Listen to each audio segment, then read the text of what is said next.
si une partie de mon corps, elle change, donc une partie de mon corps, elle est créée, bah forcément tout mon corps, il est créé. Vous avez compris?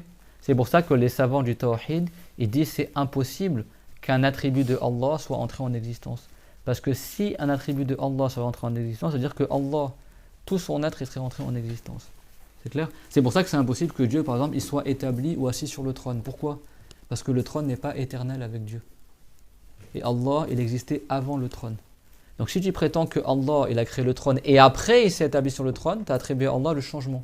C'est-à-dire que Allah, il n'avait pas là pour attribut soi-disant l'istiwa selon eux, et puis quand il a créé le trône, il est rentré en existence dans l'être de Allah l'istiwa. C'est bon? Parce qu'ils considèrent que la ayathum mastawa, ça veut dire et ensuite il a istawa sur le trône. Donc ça veut dire que Allah, il aurait augmenté en perfection, il aurait acquis un attribut qu'il n'avait pas auparavant. Et donc ça, c'est attribuer l'entrée en existence à Allah, et donc ça revient à dire que Allah serait créé. Parce que l'entrée en existence, par définition, ça veut dire que c'est quelque chose qui n'existait pas, puis après qui est rentré en existence. Or, une chose n'entre pas en existence par elle-même. Elle a besoin de qui a voulu et a choisi pour elle qu'elle entre en existence. Donc si Allah avait des attributs qui entraient en existence, il serait lui-même entré en existence, donc il aurait besoin de qui l'a fait entrer en existence. Donc il ne serait pas Allah, il serait une créature. C'est bon? Et ça, cet argumentaire-là, c'est ce qu'il a utilisé Ibrahim alayhi salam pour prouver que les idoles, les astres, tout ça ne sont pas des dieux. C'est clair?